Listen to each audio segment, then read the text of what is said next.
Pues justo que él obviamente quería tomar como hilo conductor o como personaje principal, pues en esta decisión que él estaba tomando, pues justamente le pareció muy interesante la vida de ella, ¿no? Pero que más allá del interés del director, creo que también, o sea, lo valioso de esta película justamente es que también nos revela pues lo que comentaba Alfonso, ¿no? Que justamente el papel de la mujer en esa época, o más que el papel, mejor dicho, lo complicado que era para una mujer el acceder al conocimiento, ¿no? Y justo, de hecho, hay una parte de la película cuando el papá dice, ¿no? Teón, que él quiso para su hija la libertad y que por eso la había encaminado hacia el conocimiento. Y pues eso es pues muy, pues también es pues una cuestión, una situación que pues también se vive hoy día, ¿no? En la actualidad, pues justamente con esta coyuntura que vivimos sobre la equidad de género, pero indudablemente pues creo que está como muy, pues nos damos cuenta que también está muy actual, ¿no? De alguna forma. Sí, sí. Bueno, cambia nuestra visión del mundo por la herencia del, cuando viene la religión del libro, ¿no? Porque Ajá. y se cambia esta idea del... Bueno, y pues también lo que vi fue justamente el culto me refiero, cuando digo el culto, me refiero a que hay quienes estaban muy dedicados al conocimiento y pues lo que significaba la biblioteca, ¿no? Para ellos. Que justamente pues también ahí, antes de que se desarrolle la historia, pues hace esa acotación. Que Alejandría, pues en Alejandría estaban ubicadas dos de las maravillas más importantes, de las maravillas del mundo, ¿no? Como es el Faro y pues la misma biblioteca. Así es, ¿no? Bueno. Una biblioteca que no, o sea, para las condiciones del mundo, contenía los conocimientos de todo lo que ellos sabían que existía, ¿no? Y es una forma de poder. Una biblioteca con ese acervo que tenían, era curioso porque se sabe que ahí a los puertos donde llegaban los barcos, iban a revisar los barcos si encontraban, las personas de Alejandría, si encontraban algún libro que no tuvieran en la biblioteca, se lo llevaban, lo copiaban, les daban la copia y se quedaban con el original, ¿no? Entonces, pues eso es un poco abusivo, pero así se fueron también haciendo de conocimiento de libros, que recuerden, no los debemos de concebir como, o sea, libros tal cual, ¿no? Pero, Los papiros, ¿no? Las hojas, ¿no? Entonces, varias hojas, cientos de hojas podían componer un solo libro. Muchas gracias, Berenice, gracias. sí, gracias. Sí, tiene muchas problemas de fechas, ¿no? De fechas, de algunas cosas anacrónicas también. Pero bueno, creo que la idea se mantiene, ¿no? La imposición finalmente de una idea religiosa sobre otra, ¿no? ¿Quién más me quiere comentar algo de la película? Algo que no haya quedado por ahí, que le llamó la atención.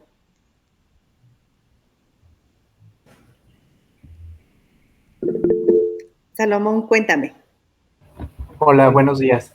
Perdón, me conecté, llegué un poco tarde, pero espero no repetir algo de lo que mis compañeros han dicho. Escuchaba con atención a Carla Berenice y toda la síntesis que hace es muy interesante. No sé si comentaron algo de la música, más allá de lo que se ve a cuadro, que es Aulós, y los instrumentos de percusión mientras se hace la representación teatral.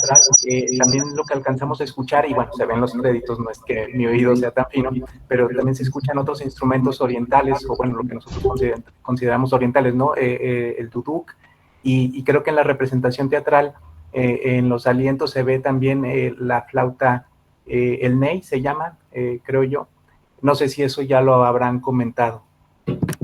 No, pero qué bueno que nos haces mención de unos instrumentos más, que hoy vamos a ver dos más, ¿no? Dos más, pero ya de influencia romana, o sea, de lo que vimos ahorita. Y sí, bueno, pues vamos a comentar que, pues básicamente,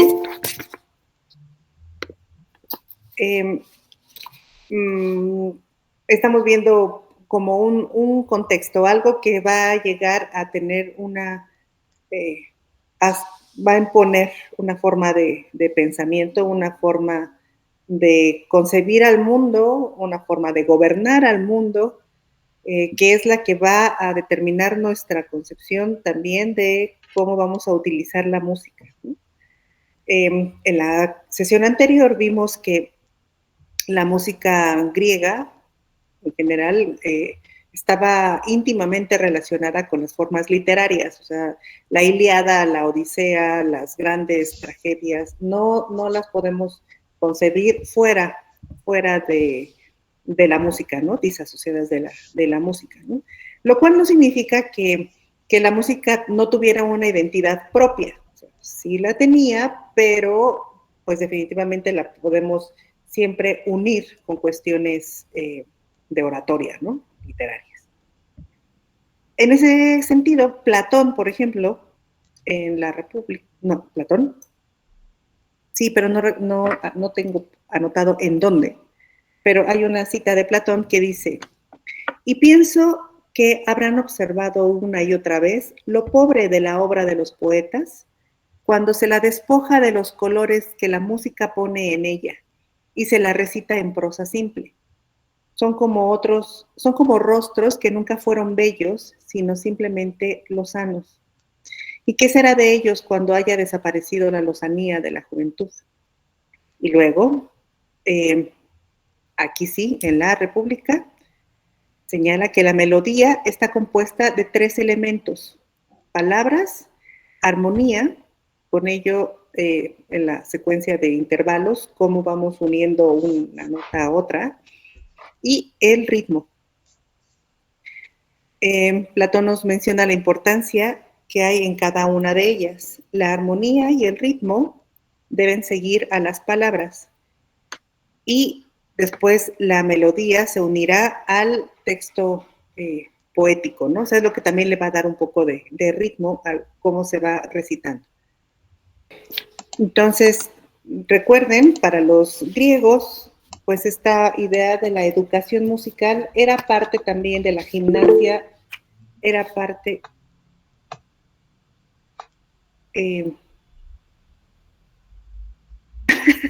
sí, eres Guadalupe, ¿verdad? Sí, Guadalupe. Sí, perdón. No te preocupes. Pues sí, eso. Sí, creo que la lapidan. Aquí supuestamente en la historia para darle cierto calor, así como de una historia de amor, pues el esclavo termina asesinándola, ¿no? Pero creo que no la asesinan, creo que la pidan así viva y la desollan viva. Sí, creo que eso es lo que se sabe. Sí, bien. Bueno, ok, entonces les decía, gracias por tu comentario, Guadalupe. No, perdón, gracias. Les decía que, pues, para los griegos la educación vocal también estaba vinculada con el asunto de la gimnasia. ¿Quién me puede decir qué significa Platón? ¿O por qué le pusieron Platón a Platón? No sabemos su nombre. No sabemos el nombre de Platón. Platón significa el de espaldas anchas. No, ¿un defecto que tenías? El de espaldas anchas. O sea, se sabe que, bueno, Platón era aparte, ¿no? Recuerden, cuerpo sano, mente sana, ¿no? También viene de este asunto de la gimnasia. O sea, el educar el cuerpo, el mantener el cuerpo sano también implicaba un entrenamiento particular para los griegos, ¿no? Bueno, entonces vemos aquí, les había comentado de esta imagen, de esta de aquí de la derecha, donde está el alumno, el joven, yendo a la escuela de música para aprender a tocar la cítara. Aquí está el poema el himno que va a cantar y aquí está el juez que está midiendo si lo está haciendo bien o no. Y La imagen a la izquierda les comentaba que los romanos no tenemos notación romana. O sea, los romanos no inventaron lo que, o no enriquecieron en un sentido estricto en cuanto a la notación musical. Adoptaron algunas cosas de los griegos, pero pues digamos que su música se fue con ellos. Mucha de su música se fue con ellos porque no se preocuparon por guardarla en el sentido de escribirla. Entonces, pues lo que conservamos de ya esta época romana, pues son instrumentos y algunas inferencias de lo que se pudo haber tratado o cómo se pudo haber ocupado esa música en el ambiente ya romano. Definitivamente, los instrumentos que iban a ser más escandalosos o más sonoros,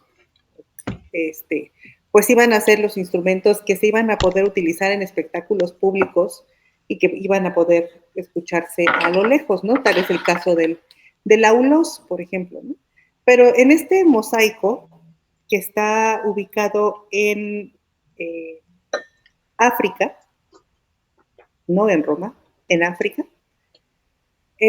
vemos una escena de estas que les gustaban tanto a los romanos para el espectáculo, ¿no? Algo de gladiadores. Y mientras los individuos de aquí abajo están preparándose, algunos ya luchando, otros aquí, a lo mejor es un pobre cristiano, porque aquí le están dando varios a este personaje que está aquí. Pues acá arriba tenemos lo que podríamos denominar como trompetas, ¿no? O sea, aquí hay una estirada, aquí hay otra. Y este hermoso instrumento, ¿no? Un hidraulus, de hidra, agua, y aulos, flauta, ¿no? Tubo. Pues es un órgano de agua, y lo vamos a escuchar ahorita, curiosamente, con una ejecución de una de las piezas que escuchamos la clase pasada.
Suena el órgano, el hidraulus. Es una máquina bastante interesante de ver su funcionamiento. Les voy a poner un video para que vean cómo, no se ve en el video, pero hay unos individuos que están poniendo aire, están inyectando constantemente aire, porque esto funciona con la presión del aire que también hace el agua, ¿no? El agua que está dentro de este instrumento. Y ahora una combinación de estos dos. Bueno, a ver, déjenles digo, se llama exactamente. Sí, Alfonso. Este instrumento que vimos. ¿Cómo? Ese instrumento que acaba de pasar es el que es parecido al que inventó un un hombre llamado Cecilio. Ah, mira, es un dato interesante. No lo sé. Estamos hablando de instrumentos. Es que parece que fue el iniciador del órgano. Pues es un dato que no tengo, Alfonso. Entonces, ¿qué te parece si me pones exactamente, se trata de esto y me mandas el link para que, no sé si lo puedes poner en Classroom para que nos quede claro, yo lo investigo y tú me dices y comparamos información para ver, es interesante ver a quién se le atribuye la creación de este instrumento, porque estamos hablando pues de los romanos, ¿no? Entonces no sé de qué época me estás, data lo que me estás diciendo, pero es un dato que no posiblemente es que me quedó, no sé si, bueno, puede ser equivocado porque tengo que hacer entre los egipcios y los romanos.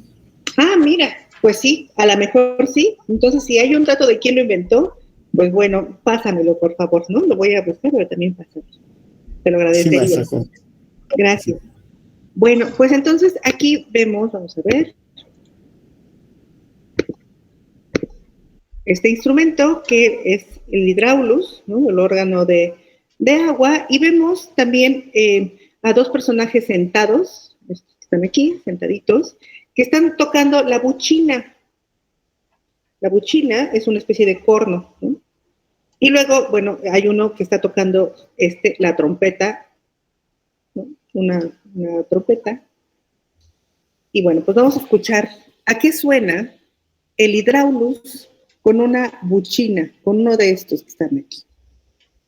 Aquí en un video bastante curioso que me encontré, que están hasta caracterizados los personajes del video. Vamos a verlo.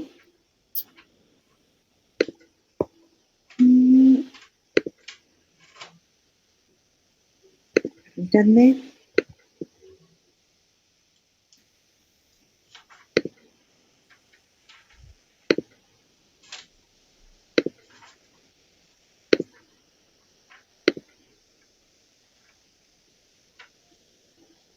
Ok, ahí va.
Entonces ya vieron a estos personajes que están ahí abajo hincados, pobrecitos, hasta tienen un como cojincito para que las rodillas les aguanten, porque están ahí nada más tirando. Esto obviamente pues lo hacía un esclavo, ¿no? De hecho, en los órganos de catedral hay unos documentos muy curiosos, porque recuerden que en catedral tenemos dos órganos gemelos y hay un acta que dice, se compró tal cantidad de cera y se adquirieron 2 esclavos para los órganos, ¿no? Para el fuelleo de los órganos. Se compraron 2 esclavos. La catedral compró 2 esclavos para que estuvieran fuelleando a los órganos de catedral. Por fortuna, se sabe que esos esclavos que compró la arquidiócesis para la catedral, uno se volvió maestro de capilla y otro se volvió cantor del coro, ¿no? Entonces terminaron no nada más fuelleando, sino que se hicieron maestro y voz del coro, respectivamente. Ah, qué bonito. Bueno, pero estos no creo que les hayan dado chance de tocar esos instrumentos a los esclavos romanos, solo les habrá tocado poner aire, como vimos en el video. Bueno, entonces, ¿cuál es la conclusión, ¿no? de esta como herencia cultural? ¿Qué es lo que podemos sacar hasta ahorita, ¿no? Bueno, pues podríamos decir que la música está íntimamente relacionada con las cuestiones del teatro, indisoluble, que está vinculada con cuestiones religiosas y que para los griegos la música, junto con el logos, con la poesía, era un medio de catarsis. Estas tragedias, estos espectáculos que pasaron un poco a ser ya más espectáculo para los romanos, al principio tenían la intención de educar, de purificar. Si los atenienses o el público iba a presenciar estas obras de teatro, era para poder sacar, para poder purgar todas sus emociones, para llorar, para conmoverse y para hacerse más orgullosos de que eran atenienses y que iban pues estaban dominando el mundo, pues, ¿no? Pero había que ser, pues, no generosos, ¿no? Pero sí honorables, ¿no? Honorables en sus conquistas. De hecho, una de las tragedias de Esquilo, uno de los primeros tragediógrafos, los persas, a diferencia de todas las otras tragedias que tratan temas mitológicos o de familias importantísimas, pues los persas habla de esta batalla donde los persas pues son aniquilados, ¿no? Y es un texto que nos habla de la compasión, del honor, desde el punto de vista de los atenienses, cómo tratar a las víctimas, a los derrotados con honor, ¿no? O sea, perdieron, pero fueron honorables. Es curioso cómo esta idea de los griegos de esa compasión mezclada con honor está plasmada en sus tragedias, ¿no? En particular en los persas de Esquilo. Bueno, entonces como catarsis, como algo relacionado con los cultos. Con los cultos, decía, con la forma de concebir el mundo, con la forma en la que se va a gobernar el mundo. Y al igual que sucedió con los griegos y los romanos, pues nos vamos a dar cuenta que hay una serie de herencias, de mezclas entre lo que sucedió antes y lo que va a suceder no solo con el arte, en el sentido, o bueno, en la concepción de una escultura como algo que va a significar una deidad, no es arte por el arte, sino que tiene un contenido simbólico. La música también va a tener esta influencia. Es parte de lo mismo, no está separado, ¿no? Al menos en este momento de la historia. Y entonces vamos a ver qué transición está sucediendo, ¿no? Porque para quien no lo tenga como muy presente, pues la imagen que estamos viendo aquí al centro Para el pensamiento cristiano, ¿quién me dice qué representa? ¿O qué representa? Sí. ¿Qué estamos viendo? A un David. A un David.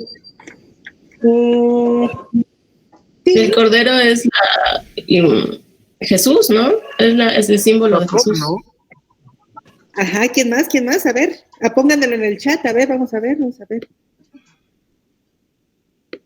Ideas, ¿qué estamos viendo? En el chat, escríbanlo. ¿Qué les dice? ¿Qué es esto? Pónganme en el chat, por favor.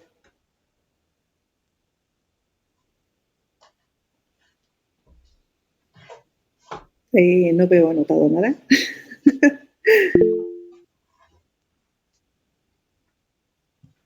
Ajá, simboliza el Hijo de Dios, el Cordero. Ok, ajá, ¿qué más? Simbologías proféticas. Profecías, ok, ¿qué más? Un pastor, sí, un pastor. Cordero de Dios que vienes a quitar el pecado. Ajá, ¿qué más?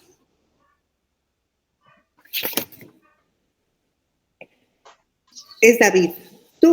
Es el David, es el que, es en el Antiguo Testamento, ¿no? El David que agarra una piedra y le da al gigante, ¿no? A Goliat. Ok. ¿Quién más? Sí. En el Antiguo Testamento. ¿Quién más? ¿Qué más ven? Porque les pedí que estudiaran 2 mitos, ¿se acuerdan? Las está regresando con otras. Bueno, quizás. Ajá. Les pedí. Fíjense que es una cosa un poco curiosa. Prometeo y Edipo. A ver, sí, ¿saben? Una cosa que está pasando es que efectivamente ustedes no tienen la obligación de prender la cámara, no la tienen, pero si están atendiendo otras cosas a la par de lo mío, o si están desayunando, que tienen todo el derecho de desayunar, pero en compañía, seguramente en mi clase pues no le están poniendo mucha atención, ¿no? Les pedí la clase pasada que por su cuenta corría a investigar a unos dioses que están vinculados con la música. Y hablamos de Apolo, hablamos de Orfeo y hablamos de...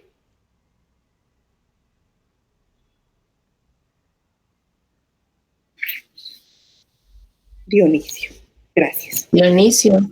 Ajá. Entonces, de algo que está aquí, de lo que ustedes investigaron, porque nosotros hablamos de Dionisio, ¿no? El dios vinculado con el vino, ¿no? Con la tragedia, con la tragedia, porque recuerden que las Dionisias, pues, dieron origen a estos espectáculos de la tragedia, ¿no? Durante la Dionisiaca, las Dionisias, se inventó estos concursos de tragedias. Una vez al año se reunía una multitud en Atenas para venerar al dios Dionisio, ¿no? Ajá. Entonces, tenemos, a ver, ¿quién investigó qué onda con Orfeo? ¿Quién sabe qué onda con Orfeo? Orfeo, no. Yolanda, por favor. Bueno, Orfeo está asociado con la música, según yo, es con la lira. Bueno, no sé si la deidad o una semideidad, según yo es deidad, pues del sueño, está asociada con el sueño. Y bueno, de su mito yo recuerdo que su amada, por alguna circunstancia termina, me parece, en el inframundo, y Orfeo va por ella, ¿no? Va como a abogar por, oigan, regrésenmela, ¿no? y le ponen pues esta condición de, bueno, regrésense los dos, porque pues es a través de una cueva, regrésense los dos hacia la salida, pero la condición es que no puedes voltear, ¿no? Tú vas enfrente, Orfeo, y no puedes voltear a ver si ella te está siguiendo ya hasta que salga, ¿no? Ya afuera ya puedes voltear. Y pues obedecen, pero llegando a la salida, pues como Orfeo sale primero, supone que ella ya salió y voltea, y el talón de ella sigue adentro de la cueva, y ya eso los dioses lo cuentan como, no, rompiste, ¿no? La única condición, y pues ya saben, ¿no? Los dioses bien gandallas como siempre. Pero respecto a música, es eso que lo asocian con la lira, queda pues muy bueno con ella, y es la asociación como el sueño, ¿no? Precisamente por el sonido. Si el aulos es como muy escandaloso y todo, la lira es como pues todo lo armonioso, ¿no? Todo lo bello, todo lo tranquilo. Ok. Sí, fíjate que lo interesante de estos mitos es que hay muchas relecturas, ¿no? Como fueron transmisiones orales, pues también hay muchas modificaciones. Sí, esta es una, efectivamente, gracias, Yolanda. Hay algunas... Sí, Alfonso, a ver, cuéntame. Orfeo y Morfeo son distintos. Sí. Ok, gracias. Morfeo es el sueño. Sí. Gustavo.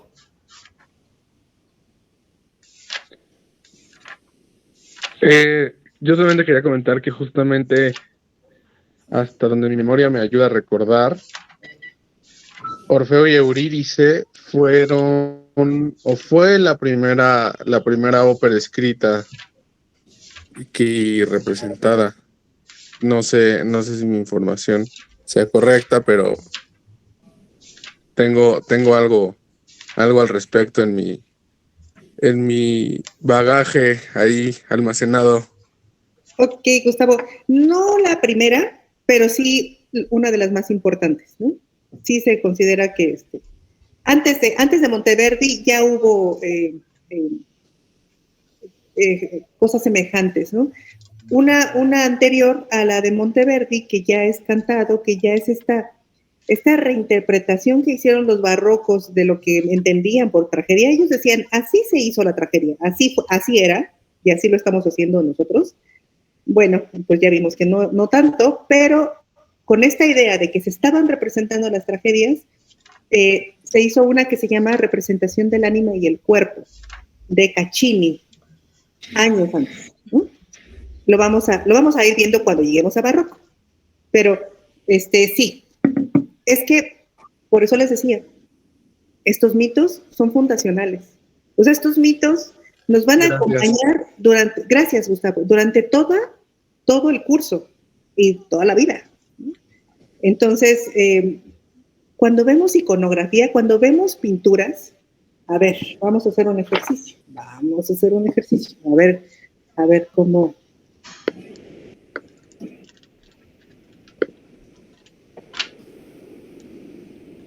¿Quién más? A ver, ¿quién más? Mientras voy buscando lo que quiero mostrarles.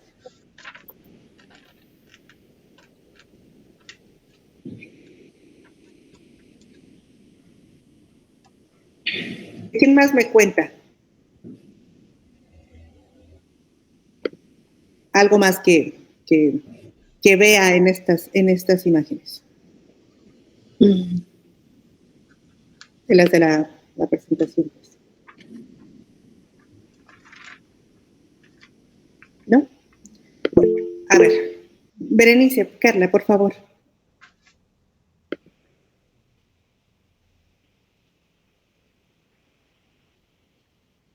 ¿Carla?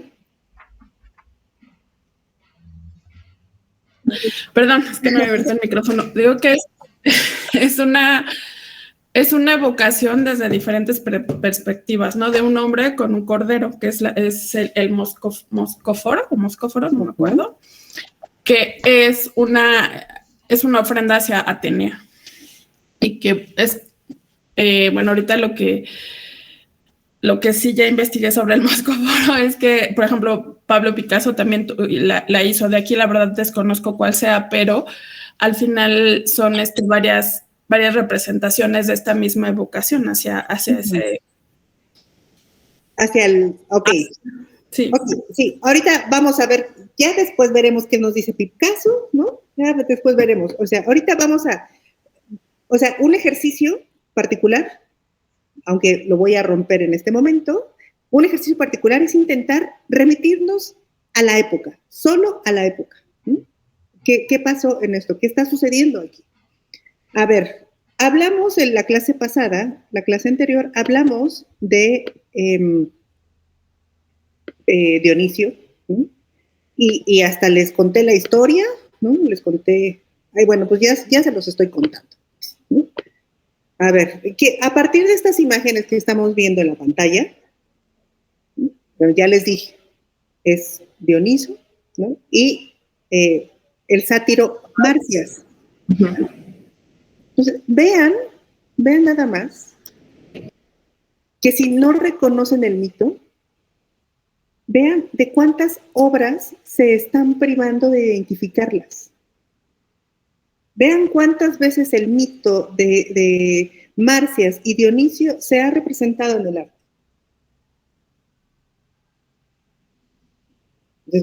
Por ejemplo, vamos a ver esto tan extraordinario, ¿no? Pues, ¿quién es este personaje que está aquí con una corona de olivo, amarrando a uno y arrancándole la piel? Debe ser Apolo, porque el sátiro es Marcias, que pues, lo desoyó por haber intentado. Retado, ¿no? Aquí hay otra. Sí, igual. ¿No?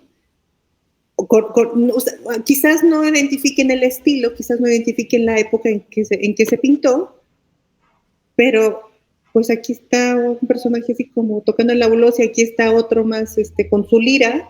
Pues, ¿quién es? Es Apolo, ¿no? Sí, sí. A ver qué está pasando aquí, en esta imagen de aquí. Es semejante, le van a quitar la piel. Están quitando la piel, ¿no? ¿A quién? A un personaje que está cubierto con una piel, ¿no? Luego entonces es más salvaje, ¿no? Y otro que ya está vestido, que es más hermoso, más luminoso, con su corona de laurel. O sea, lo que quiero que vean es que así nos vamos a encontrar en música, nos vamos a encontrar a Orfeo, ¿no? Entonces, por lo menos debemos de saber que si un personaje anda con el brazo acá atrás con una dama, con una mujer, y vemos por ahí a Mercurio, y vemos que están en un lugar como en lo subterráneo, pues ¿quién es? Pues es Orfeo, ¿no? ¿Y quién es ella? Pues es Eurídice, ¿no? ¿Y quiénes son esos señores que están allá atrás? Pues es Hades y Proserpina, ¿no? ¿Y quién es Proserpina? Proserpina, pues es la hija que le robaron a la tierra, y entonces cada vez que Hades va por Proserpina, porque Proserpina y Hades se enamoraron, y entonces finalmente después de que la raptó, ella se terminó enamorando de Hades, pero dejó a su mamá en la tierra. Entonces cuando Proserpina regresa a la tierra, pues entonces es momento de que la tierra florece. No tiene que ver con las estaciones, sino más bien con un asunto de la viveza de la tierra, ¿no? Y entonces cuando está el invierno, cuando la tierra se entristece, pues es porque Proserpina está en el Hades, ¿no? Y Proserpina le dice a Hades, mira, pues que con el amor... Sí, Perséfone o Proserpina, ¿no? Sí, de las dos formas se la conoce. Que le dice a Hades, mira, pues es que, o sea, yo aquí estoy contigo, a pesar de que me raptaste, pues nuestro amor es muy grande, pues déjalos que esta Eurídice se regrese con Orfeo y déjalos ser felices, ¿no?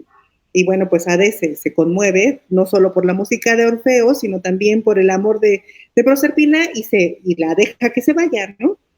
Hay algunas variantes del mito que le dice que ella le insistía que por qué no volteaba. La condición era que no volteara, él no volteara a ver si realmente lo estaba siguiendo Eurídice. Cuando llega un momento en el que ella le dice que voltea porque no me estás viendo, etcétera, etcétera, etcétera. Recuerden que la cuestión femenina es inconstante, o sea, tiene un origen de inconstancia porque, pues, nos hizo, en otros mitos, a la mujer la hizo Hermes, un poco de la Hermes y Hefesto, el de la guerra, el del fuego, ¿no? Entonces las mujeres insisten para el pensamiento griego de que ¿por qué no me estás volteando a ver? Y entonces, bueno, pues finalmente Orfeo voltea y pues ella se disuelve, ¿no? Y entonces, en unas versiones ella se disuelve, se hace humo, en otras versiones está Mercurio, que es el mensajero también entre la vida y la muerte. Mercurio está tomando a Eurídice y se la lleva. A ver, vamos a buscar, para que vean que no les estoy contando. Orfeo, Eurídice y les dije el mensajero Mercurio.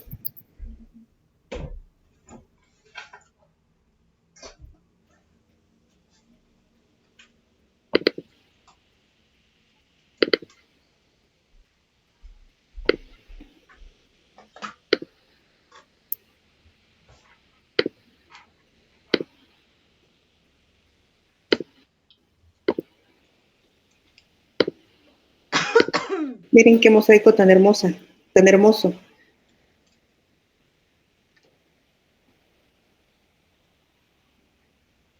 Aquí está Mercurio alado, ¿no? Tiene alas, a veces las tiene en la espalda, a veces las tiene en los tobillos, pero está diciendo, pues vámonos, regrésate conmigo al Hades, porque Orfeo volteó a verte. Y nos los vamos a encontrar, pues vean, hasta en Waterhouse, ¿no? Los prerrafaelistas. Ahora lo sabemos, pues están en el inframundo y pues este es Orfeo que fue por Eurídice, pero pues la cosa no va a terminar bien, ¿no? Aquí está, a ver quiénes son estos. Hades, su mujer, Proserpina, aquí está Orfeo, aquí está Eurídice, ¿no? Entonces, quien no los haya revisado, vean nomás, ¿qué es esto? Miren nada más. Pues es Orfeo, ¿no? Por su lira y las fieras ahí que están. Ok, muy bien. Entonces ya con lo que acabamos de ver,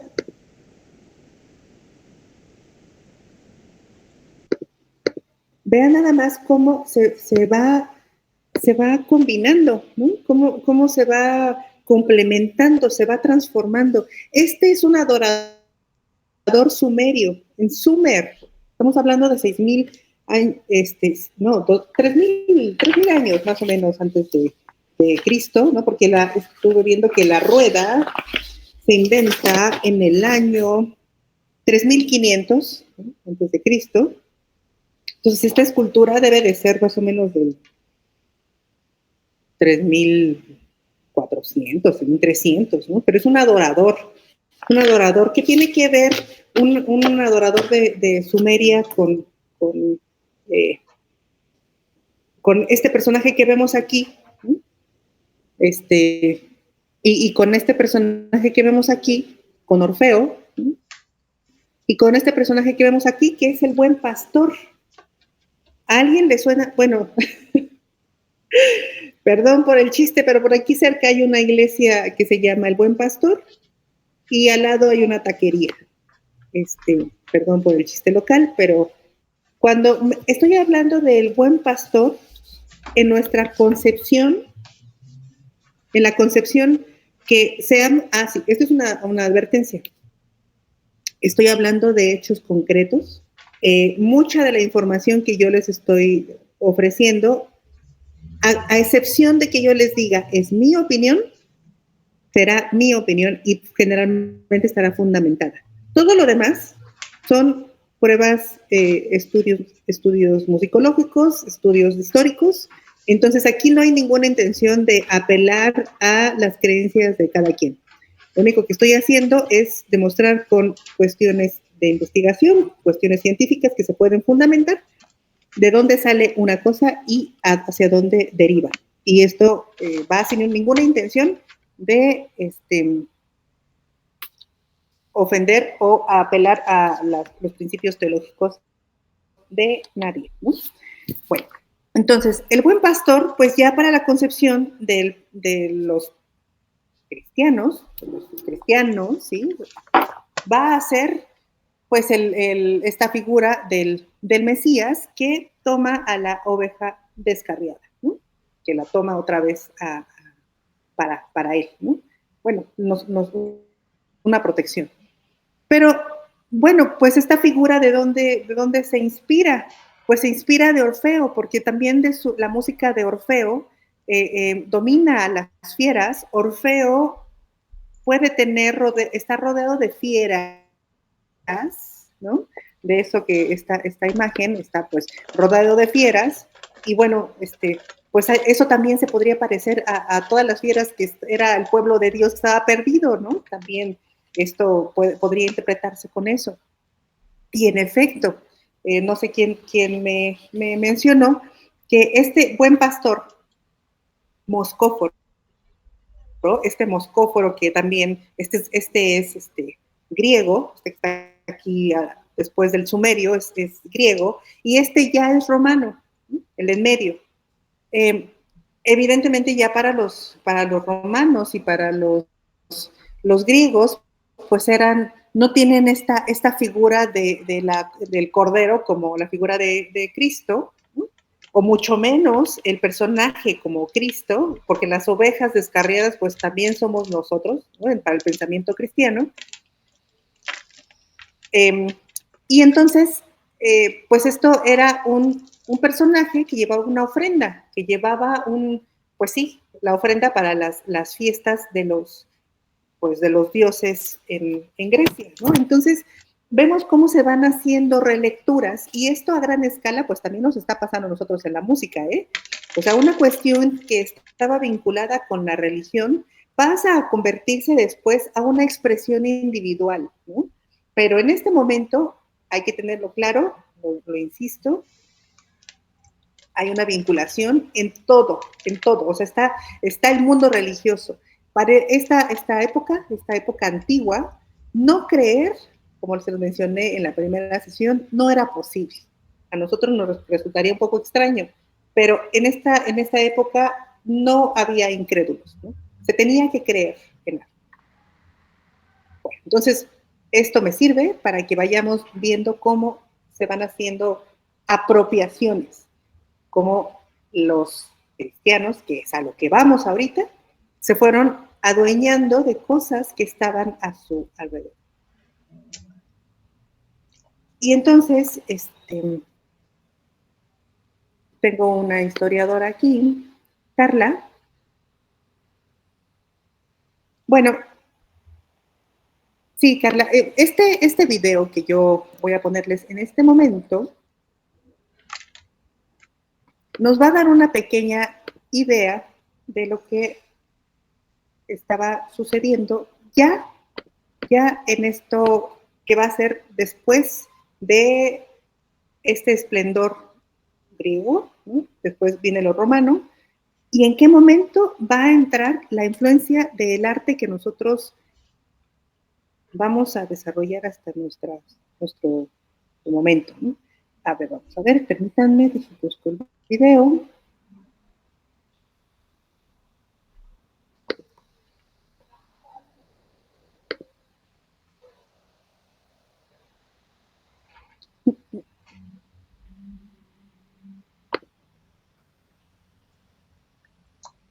Sí, esto que vimos, vamos a estar viendo un poco de arte paleolítico. ¿Sí? Paleolítico no, paleocristiano, de los cristianos primitivos, ¿no? Que hay mucha, un poco mezclas de estas deidades antiguas con las deidades del cristianismo.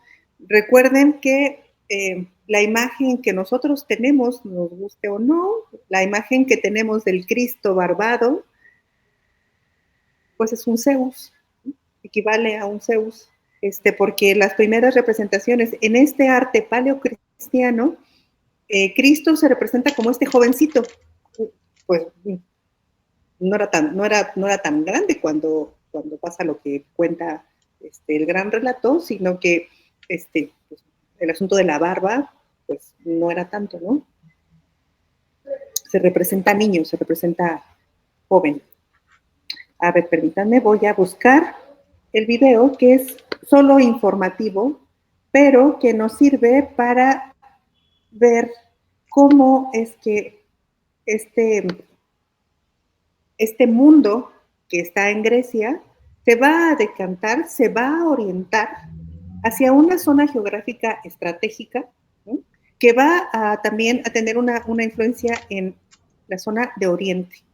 Luego entonces, nuestra primera música, lo vamos a escuchar al final de esta clase, o antes del final de la clase, tiene algo de exótico, tiene algo de Oriente. Vamos a ver cómo este primer himno que voy a ponerles, que es uno de los más antiguos, si no es que el más antiguo que se conoce del cristianismo, nos suena a Oriente completamente. Pero vamos a entrar un poco en contexto con este video que les voy a poner en este momento.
Perdón, maestra, no sé si sea solo mi caso, pero ya no se ve nada en la pantalla.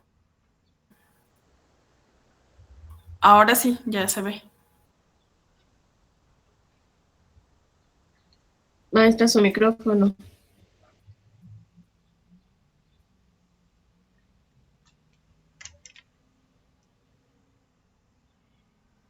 Ahí está. Entonces, ¿tampoco se oía? No, Perdón. en espera, perdón. Ok, gracias. Entonces, como nos había dicho Carla, en efecto, Constantino no fue el primer emperador cristiano. Sí, parece ser que se convierte hacia el final de su vida, creo que en el hecho de muerte, pero no se hace cristiano como tal, sino se hace arriano. Y ahorita vamos a ver todo ese asunto. Empezamos entonces a ver.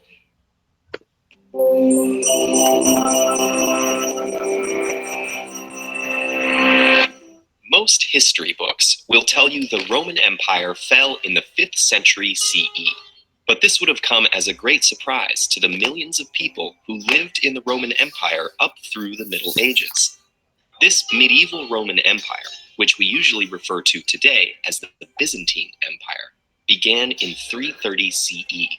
That's when Constantine, the first Christian emperor, moved the capital of the Roman Empire to a new city called Constantinople, which he founded on the site of the ancient Greek city, Byzantium. When the Visigoths sacked Rome in 410 and the empire's western provinces were conquered by barbarians, Constantine's eastern capital remained the seat of the Roman emperors. There, generations of emperors ruled for the next 11 centuries. Sharing continuity with the classical Roman Empire gave the Byzantine Empire a technological and artistic advantage over its neighbors, whom Byzantines considered barbarians. In the 9th century, visitors from beyond the frontier were astonished at the graceful stone arches and domes of the imperial palace in Constantinople. A pair of golden lions flanked the imperial throne. A hidden organ would make the lions roar as guests fell on their knees. Golden birds sung from a nearby golden tree. Medieval Roman engineers even used hydraulic engines to raise the imperial throne high into the air. Other inherited aspects of ancient Roman culture could be seen in emperors' clothing, from traditional military garb to togas, and in the courts, which continued to use Roman law. Working-class Byzantines would have also had similar lives to their ancient Roman counterparts. Many farmed or plied a specific trade, such as ceramics, leatherworking, fishing, weaving, or manufacturing silk. But of course, the Byzantine Empire didn't just rest on the laurels of ancient Rome. Their artists innovated, creating vast mosaics and ornate marble carvings. Their architects constructed numerous churches, one of which, called Hagia Sophia, had a dome so high it was said to be hanging on a chain from heaven. The empire was also home to great intellectuals, such as Anna Komnene. As imperial princess in the 12th century, Anna dedicated her life to philosophy and history. Her account of her father's reign is historians' foremost source for Byzantine political history at the time of the First Crusade. Another scholar, Leo the mathematician, invented a system of beacons that ran the width of the empire, what's now Greece and Turkey. Stretching more than 700 kilometers, this system allowed the edge of the empire to warn the emperor of invading armies within 1 hour of sighting them at the border. But their advances couldn't protect the empire forever. In 1203, an army of French and Venetian crusaders made a deal with a man named Alexios Angelos. Alexios was the son of a deposed emperor and promised the crusaders vast riches and support to help him retake the throne from his uncle. Alexios succeeded, but after a year the population rebelled, and Alexios himself was deposed and killed. So Alexios' unpaid army turned their aggression on Constantinople. They lit massive fires which destroyed countless works of ancient and medieval art and literature, leaving about 1/3 of the population homeless. The city was reclaimed 50 years later by the Roman Emperor Michael Palaeologus, but his restored empire never regained all the territory the Crusaders had conquered. Finally, in 1453, Ottoman Emperor Mehmed the Conqueror captured Constantinople, bringing a conclusive end to the Roman Empire. Despite the Ottoman conquest, many Greek-speaking inhabitants of the Eastern Mediterranean continued to call themselves Romans until the early 21st century. In fact, it wasn't until the Renaissance that the term Byzantine Empire was first used. For Western Europeans, the Renaissance was about reconnecting with the wisdom of antiquity.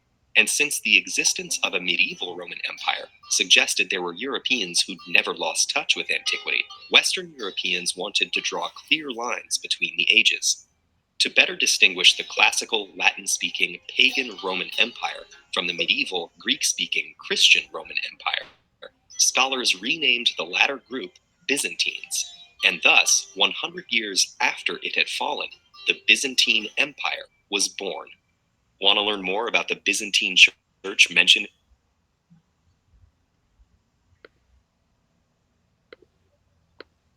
Bueno, entonces estamos viendo cómo es que ahora de Grecia va a pasar algo y se va a mover geográficamente, se va a ir a Constantinopla. ¿Y por qué se va a ir a Constantinopla? Por la influencia de esta nueva religión que se impone, ¿no?, ya en Europa, parte del Mediterráneo, y que, bueno, entre otras cosas, no solo obedece a una intención religiosa, ¿no?, sino meramente política.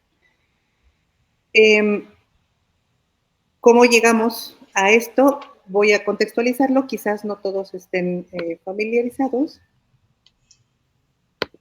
Vamos.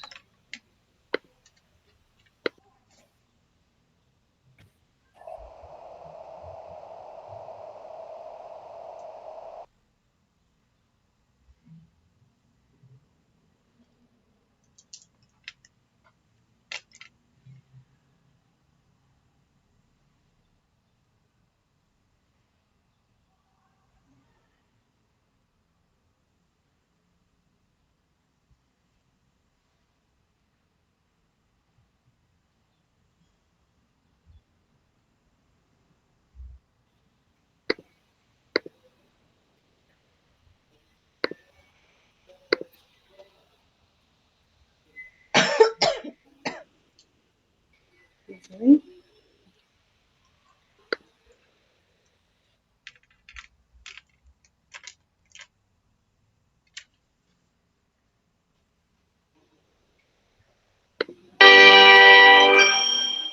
En el año 313, el emperador Flavio Valerio Aurelio Constantino, más conocido como Constantino I, promulgó el llamado Edicto de Milán, en el que se reconocía por fin la libertad religiosa en el imperio. Anteriormente, en el 311, el emperador Galerio, que al igual que Diocleciano en su día fue un gran perseguidor del cristianismo, hubo de reconocer su fracaso emitiendo el llamado Edicto de Tolerancia de Nicomedia, que decía en referencia a los cristianos: ellos habrán de orar a su Dios por nuestra seguridad, por la de la República y por la propia, porque la República continúe intacta y para que ellos puedan vivir tranquilamente en sus hogares.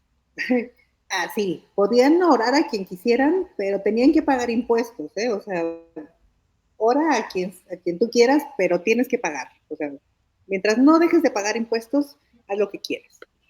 El Edicto de Milán, que se proclama 2 años después, lo firmaron a la limón Constantino y Licinio, que era por entonces el emperador de Oriente. Pero todas las medallas se las llevó Constantino, que para algo los historiadores le llamarían el Grande. Realmente la promulgación de este discutido edicto no convierte, como suele decirse, al cristianismo en la religión del imperio, aunque termina con las persecuciones de los cristianos.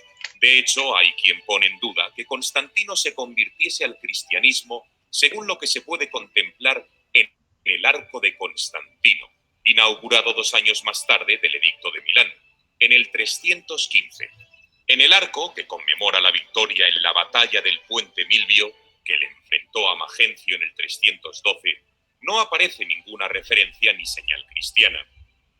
En el año 321, el domingo, entonces día dedicado al sol, fue proclamado por el emperador como día oficial de descanso. Sin embargo, en las monedas que se emitieron durante su mandato acabaría incorporando símbolos cristianos. ¿Fue Constantino realmente cristiano? Hoy van a empezar los anuncios. A ver. Un Product Manager es el responsable de la estrategia, la ejecución, la planificación y el lanzamiento de un producto digital. Hola, soy Gustavo. Perdón. Es una gran pregunta que se hicieron muchos historiadores.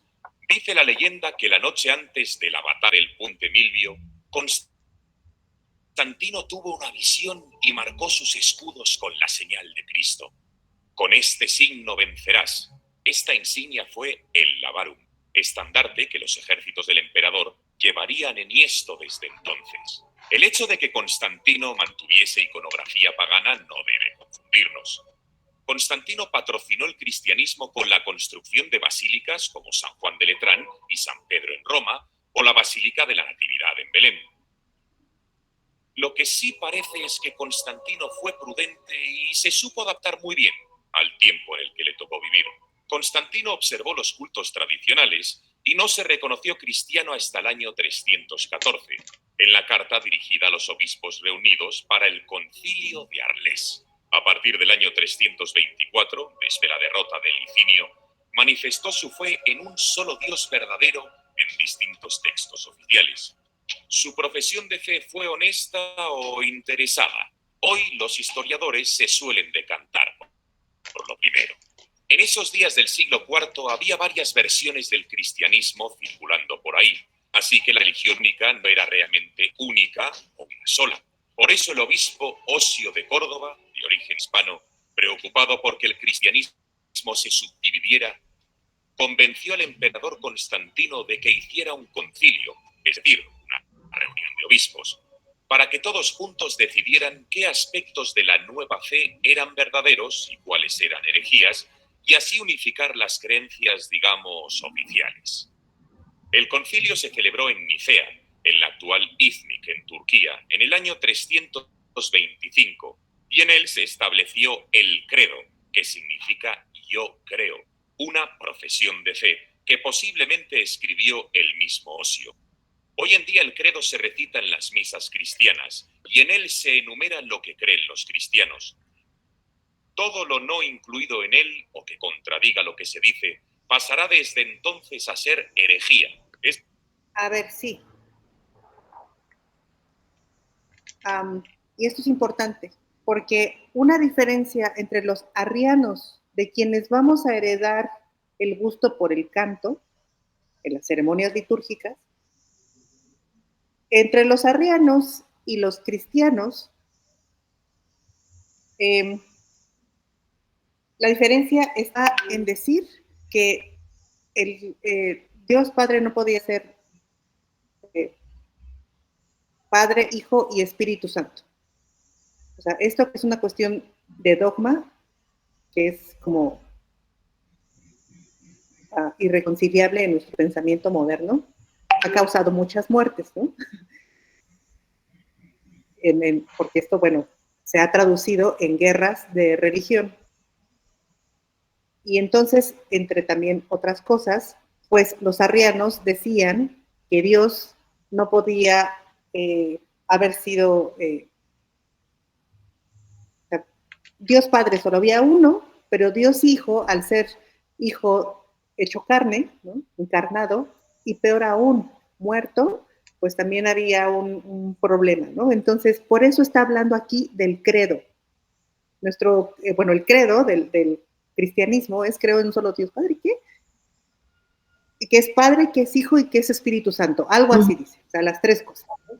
Algo así. Entonces, bueno, por ahí va. Este asunto es trascendental para mí. Es decir, un error sostenido con pertinacia, según cuenta el diccionario. Entre estos errores, el más importante condenado en Nicea fue el arrianismo, doctrina popularizada por el sacerdote Arrio de Alejandría, que decía que el Hijo fue creado por el Padre, negándole al Hijo carácter divino. La mayoría de los obispos del concilio negaron que esa doctrina fuera ortodoxa, es decir, recta, y se expulsó a los arrianos de sus obispados. Incluso el emperador Constantino dictó: si se encuentra algún escrito sobre Arrio, podrá ser arrojado al fuego, por lo que no solo se borra la maldad de su enseñanza, sino que no quedará nada para recordarlo.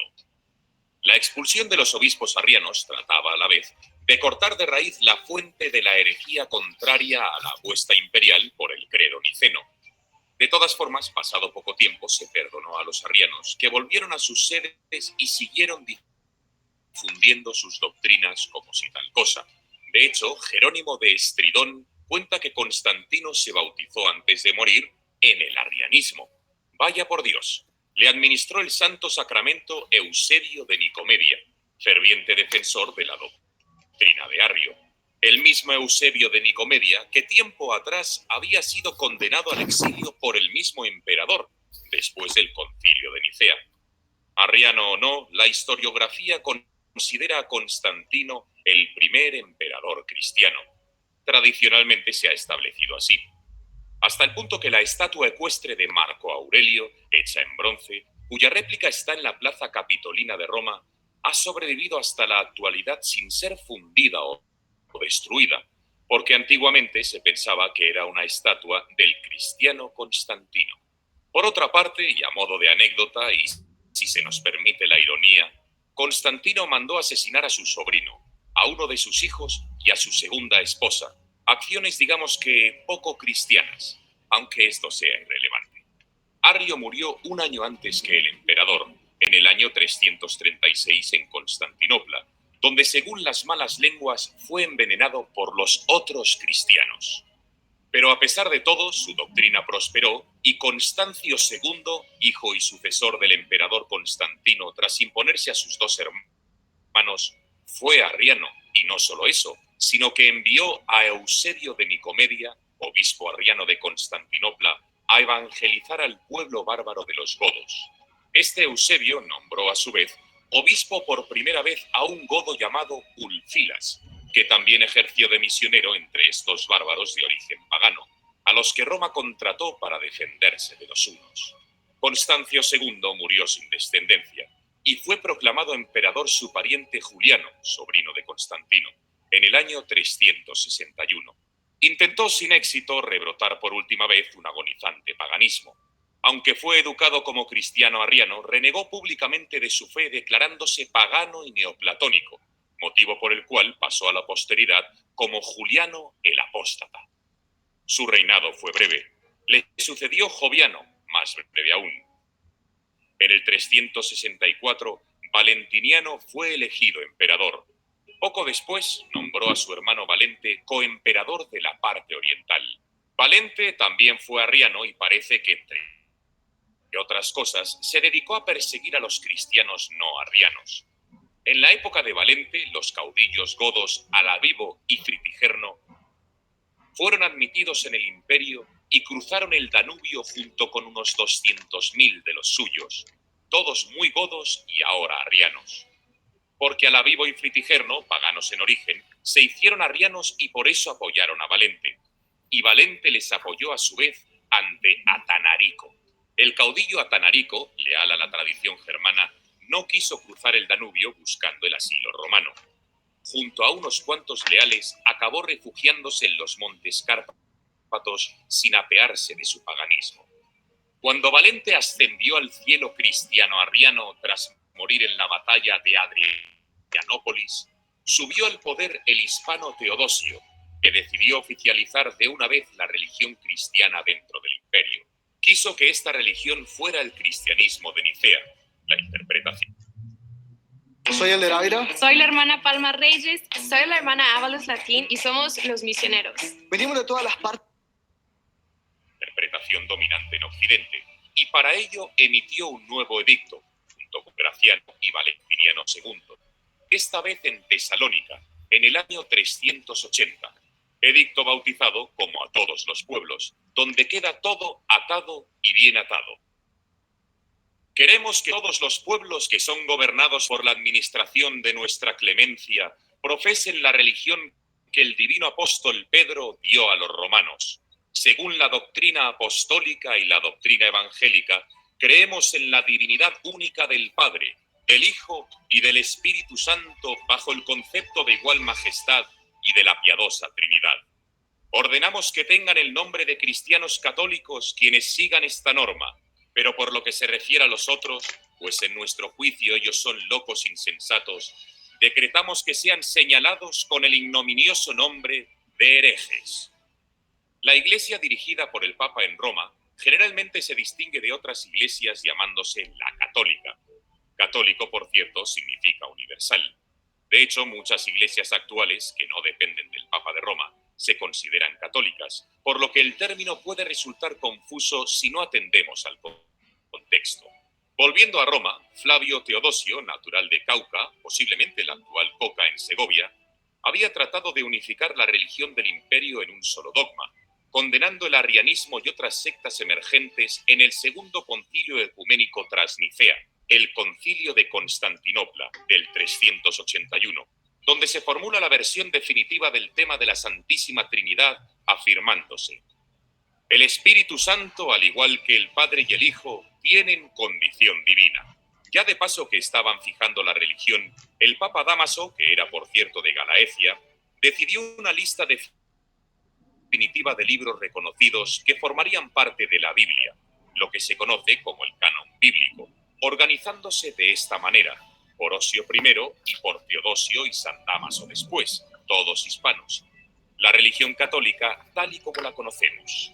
Teodosio ordenó ya puestos perseguir el paganismo. Durante su mandato se clausuraron templos paganos, la orden de las vírgenes vestales, apagándose el fuego eterno del templo de Vesta, el oráculo de Delfos, los Juegos Olímpicos, católicos hasta 1896 no volverían a celebrarse. Y por supuesto cualquier iglesia arriana. ¿Terminó esto con el arrianismo?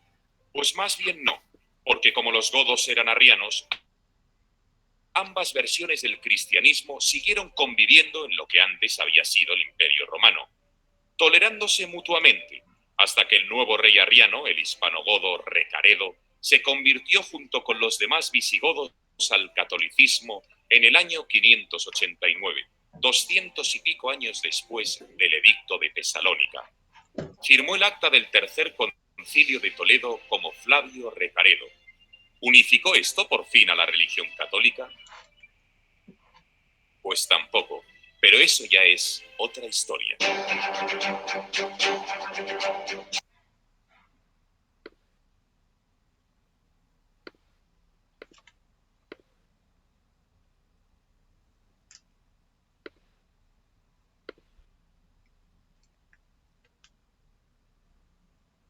Estamos entonces conscientes que esta transición del antiguo, bueno, del mundo antiguo, del mundo greco-romano, pues entonces va a tener una implicación de todo este dominio territorial, todas estas zonas que vemos, pues van a ser en algún momento con esta influencia de, bueno, a principio cierta tolerancia religiosa, pero también ya con el cristianismo y diversas variantes, ¿no? Esta primera etapa del cristianismo se le llama la patrística, los padres, ¿no? La patrística. Después se va a llamar la escolástica. Los padres van a ser los que van a dar las fundamentaciones del canon, ¿no? Del canon bíblico. Los libros que van a estar prohibidos, los libros que van a formar, les decía, el canon, qué va a ser, qué se va a decir, qué no se va a decir, que si la misa va a ser cómo, etcétera, ¿no? Incluyendo la liturgia. En el caso, y la escolástica, que va a ser posterior, pues va a ser la enseñanza de lo que los padres de la iglesia dijeron, ¿no? O sea, por eso se dice que la Edad Media tiene un poco de oscuro, cosa que vamos a ver no es cierto, en su etapa posterior, por este asunto de la escolástica, ¿no? De enseñar lo que otros dijeron sin cuestionarlo, sin modificarlo y muchas veces sin enriquecerlo, ¿no? Pero bueno, volvamos entonces al principio, a esta época, ¿no? Donde los griegos, los romanos, este gran imperio, comienza a tener estas modificaciones de creencias y nos vamos a Clemente de Alejandría, ¿no? Por ejemplo, este padre de la iglesia ortodoxa. Vean lo que dice Clemente de Alejandría, por ahí por el siglo II, ¿no? Los mitos antiguos son crueles y falsos, y la música a través de la que en gran medida se expresan, llevan a la perdición. A mi juicio, insiste San Clemente, ni Orfeo de Tracia, ni el Aedo de Tebas, son dignos de llamarse hombres por haberse burlado de nosotros. Utilizando como pretexto la música, han hecho un ultraje a la vida humana, arrastrados por el demonio y valiéndose hábilmente de alguna brujería, han conducido al hombre a su ruina. Al rendir tributo a leyendas dolorosas y al ensalzar la muerte violenta dentro de sus ritos religiosos, estos son primitivos e inducen a la idolatría. Con sus cantos y sus hechizos han mantenido cautivos en la más despreciable esclavitud a los que, como ciudadanos del cielo, habrían podido poseer la verdadera libertad. Cuán distinto a ellos es mi Señor, quien vino para poner fin a la penosa esclavitud que el demonio nos imponía. Esto es también para el pensamiento griego, o sea, la música tenía un factor civilizador, ¿no?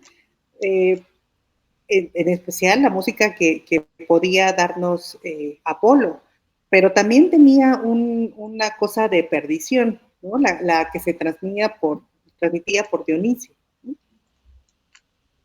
Entonces, esta ambivalencia, este poder dual que tiene la música, pues también lo podemos ver reflejado en este asunto de los cantos, ¿no? En este caso, Clemente de Alejandría, pues es bastante claro que dice, bueno, pues estos ritos paganos, pues son una perdición y hay que combatirlos, destruirlos, o en su defecto, demostrarles que nuestra forma de cantar, pues es la que realmente responde a los deseos divinos, ¿no?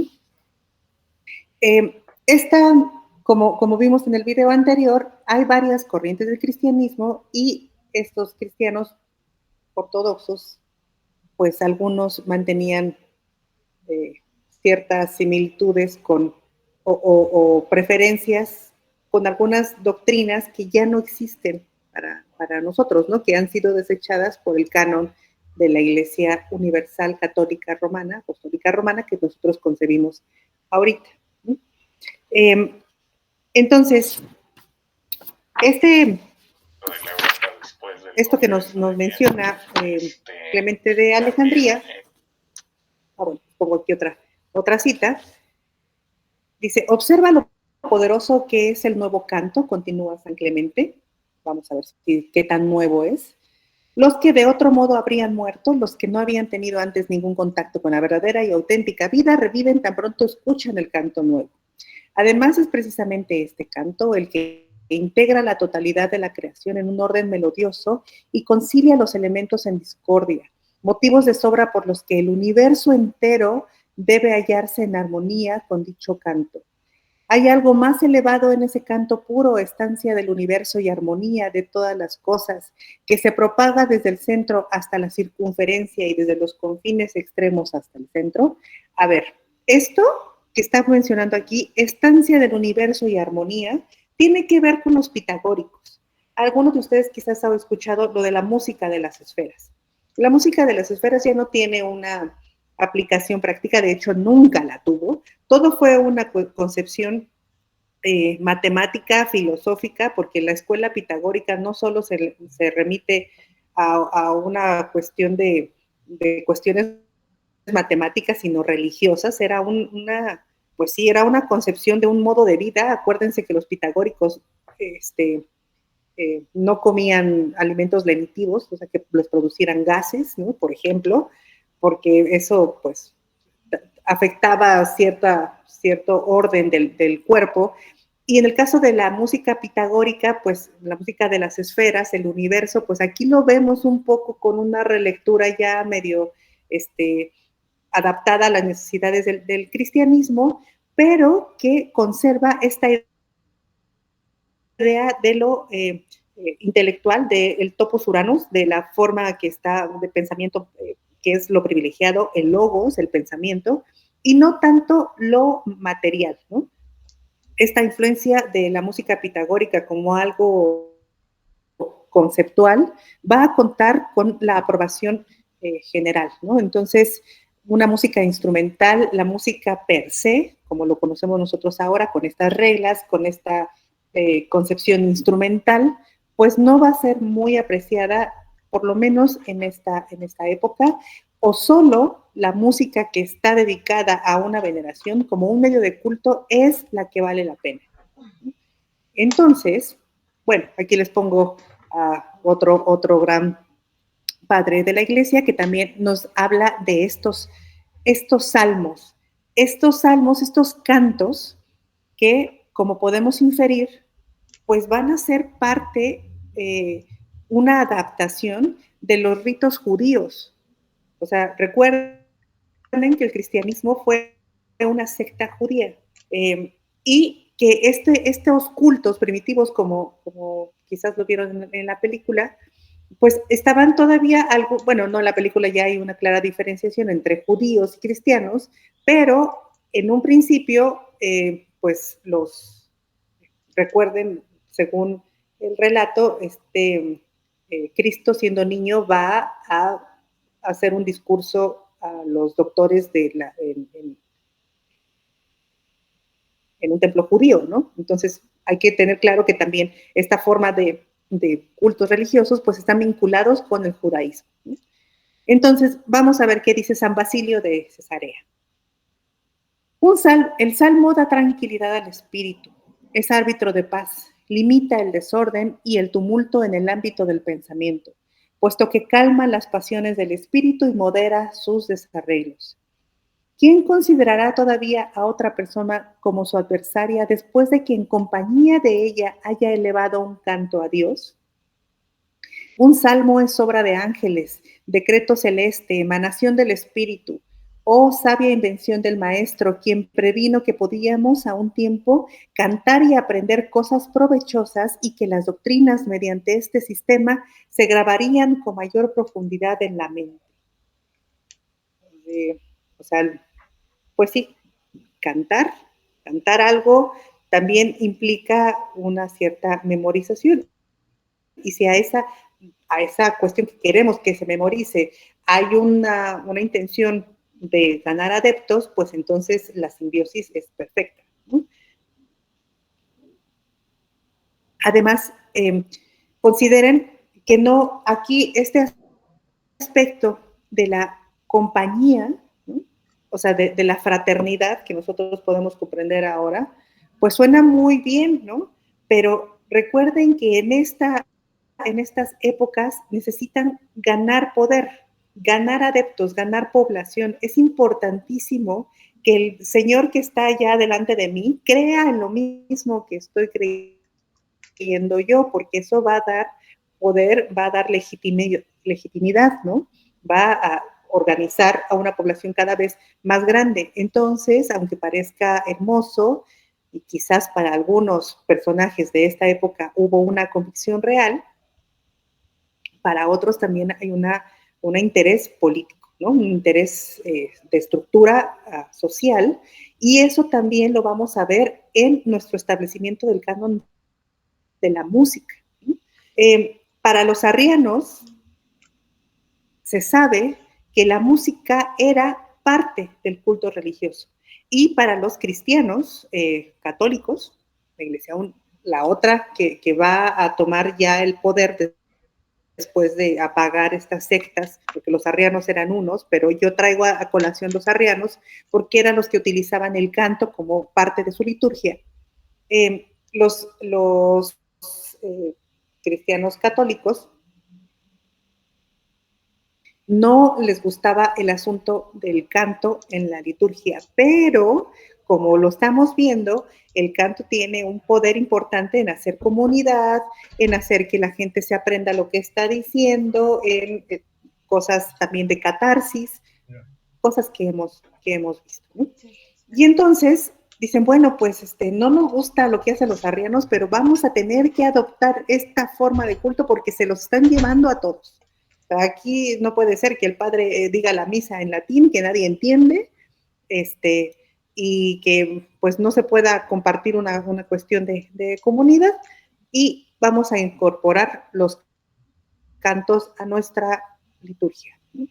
Y entonces les traigo el himno de Oxirrinco, que está por ahí del 200 más o menos, que es el himno cristiano más antiguo que se conoce.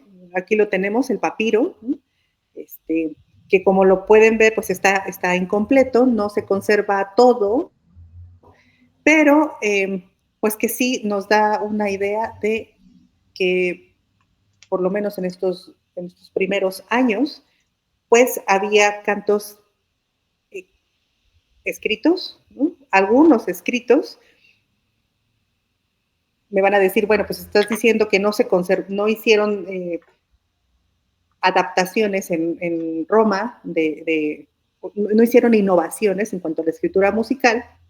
Pues vamos a ver que bueno, lo que les decía, la herencia griega, no sé si recuerdan que el epitafio de Seikilos, lo que vimos la clase pasada, les decía que esto de aquí eran notas, que esto de aquí era el texto y que esto de aquí era el ritmo de cómo se estaba cantando la música. Bueno, pues en el himno de Oxirrinco, que se encontró, pues se tiene la letra del himno, se tienen las notas y se tiene el ritmo, ¿no? Entonces se adueñaron de esa forma de escritura de los griegos, que difiere considerablemente de nuestra notación moderna, como lo están viendo, ¿no? Bueno, en notación, este pergamino que vemos aquí, pergamino, tiene secuencias habladas y secuencias cantadas. Eso se sabe porque no está estos símbolos de notas, ¿no? De notación. No hay notación, hay ritmo, pero no está las partes de la altura de las notas, por lo tanto se considera que tiene partes habladas y partes cantadas. Ya traducido, escrito ese texto, pues vemos que está incompleto, ¿no? Faltan párrafos, hay secciones que están, sí con música, algunas no tanto, y entonces, pues los investigadores concluyen que esto es lo que se tiene, ¿no? Lamentablemente. Juntos todos los eminentes de Dios. Noche, ni el día guarden silencio, que las estrellas luminosas no, que los vientos y las fuentes de todos los ríos cesen mientras cantamos al Padre y al Hijo y al Espíritu Santo. Entonces caramba, si se canta al Padre, al Hijo y al Espíritu Santo, entonces esto es, ¿qué? Católico, es decir, lo universal, ¿no? La influencia que después va a ser la dominante, ¿no? Que toda potestad responda amén, amén, fortaleza, alabanza y gloria para siempre a Dios, el único dador de todas las cosas buenas. Amén, amén. Ok, bueno. Vamos a ver a qué suena este himno de Oxirrinco. Ustedes me van a decir si suena muy, muy, bueno, ¿a qué le suena? A ver, vamos a ver.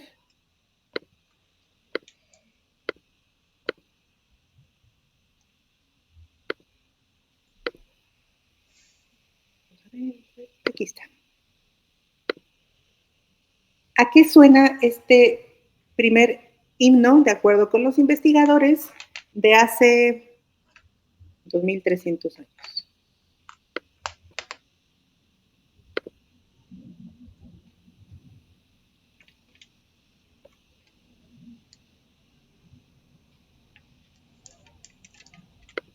Se pater cosmos, pater aion, melpomen hom, pasaite seu, logimoi dulai, osta cosmos, eje prose turanion agios elaon. Vita Deo, Sigato, et astra pares foranam zon, apoliponton rima ignoion, pegai, podamon rosio asai, vinto contemplo, ateratino, antio, teruma, asai ameis reviformum ton, amen, amen, gratos aicos, aericos, ateodote vimon, pantonato, amen, amen.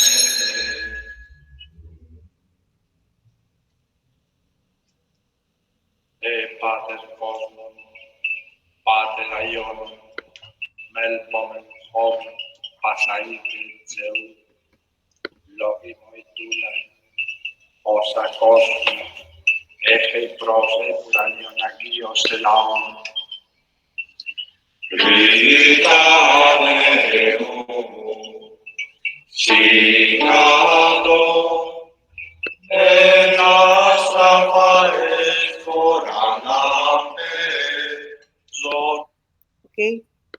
Vamos a escuchar otro más y me dicen a qué suena.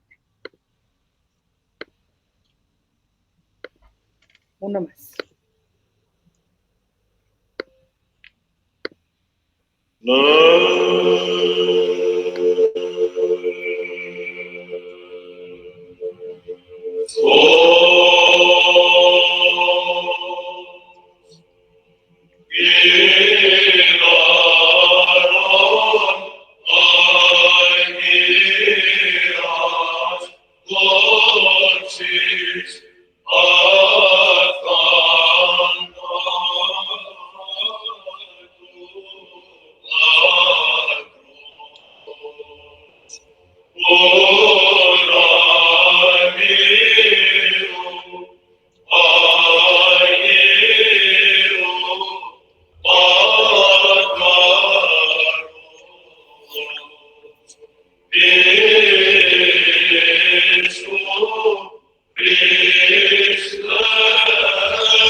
Hasta ahí lo vamos a dejar. Pues yo no sé ustedes, pero esto a mí me suena bastante de Oriente. Hay un do que suena como a los cantos tibetanos. Hay algo también de unos instrumentos ahí medio de punteo, ¿no? Sí, el segundo, ¿no? Sobre todo el segundo. Porque el primero no tiene instrumentos. Esta recreación que hicieron. ¿Ya está el séptimo grado? Te refieres a las escalas. Híjole, pues no sé, no le he puesto atención, pero las escalas modernas como tal, seguramente esto es modal, ¿no? Es una, bueno, sí debe de ser modal, pero no sé a cuál refiere. Recordemos que esto del séptimo grado ya es de la concepción de la armonía moderna, ¿no? Esto seguramente fue influencia de los modos griegos, como tal se concebían en esa época, ¿no? O sea, los modos, para que sepan de lo que estamos hablando Bárbara y yo, entremos todos en contexto, de acuerdo con lo que me está diciendo aquí en el chat, es que hay unas notas que ya se acercan hacia la sensible y le dan un centro tonal a esto, ¿no? Pero pues más bien obedece a otra forma de ordenar la distancia de una nota a otra, ¿no? Como vemos en este canto, suena exótico, suena a una cosa diferente, ¿no? A Oriente. Suena algo de por ahí. ¿Qué tienen que hacer la impuesta, la que ya ganó la religión, por lo menos la que va a tener una influencia en Occidente para nosotros? ¿Cómo va a lograr separarse de estas influencias del judaísmo? ¿Cómo va a lograr separarse de estos sonidos exóticos? ¿Cómo va a poder apropiarse de un lenguaje no solo musical, sino de todo un contexto que va a permear todo la forma de concebir el mundo y que va a estipular los cánones de esta forma de vida? Pues es un reto al que se van a enfrentar y que va a intervenir arquitectura, va a intervenir, pues sí, pues ya vimos la gente, los que van a establecer las cuestiones de pensamiento, y ustedes me van a decir, ¿por qué arquitectura? Bueno, hay teorías que dicen que la arquitectura fue determinante para la liturgia. Esto lo vamos a ver en la siguiente clase, pero les voy a dejar un documental de Santa Sofía, de Hagia Sofía. La catedral de Santa Sofía, como lo van a ver en el documental, tiene una forma de cruz griega. Es una iglesia, una basílica, que tiene las mismas partes de la cruz, de lo ancho a lo largo y a lo ancho, a diferencia de la cruz latina, que tiene los brazos más cortos que lo largo, ¿no? Bueno, pues la siguiente clase vamos a explorar con más profundidad cómo una iglesia ortodoxa, es decir, una iglesia de influencia bizantina, de la de Constantinopla, de Santa Sofía, permite un culto de contemplación, un canto que envuelve, como este último, que hace que la gente entre en éxtasis, y cómo una iglesia de construcción latina va a permitir un canto mucho más activo debido a que la gente tiene que hacer una procesión hasta el altar, regresar por alguna de las naves, ¿no? Y se requiere de un canto activo que permita que la gente avance a lo largo de la iglesia. En las iglesias ortodoxas son cortas y entonces la gente entra, se queda bajo la cúpula, esta cúpula maravillosa, llena de mosaicos, de teselas doradas, y se queda extasiado en contemplación. Es una música de éxtasis, ¿no? Mientras que la otra va a ser mucho más activa, la que vamos a ver qué influencias tiene en nuestra percepción de concebir la música de éxtasis y la música de actividad, que tiene que ver con la arquitectura, con el espacio donde se produce esta forma de comunidad, ¿no? Entonces, bueno, 11:02 de la mañana. Muchas gracias por su atención. Les dejo ese documental para que veamos de qué estamos hablando cuando hablamos de Santa Sofía y nos vemos dentro de 8 días.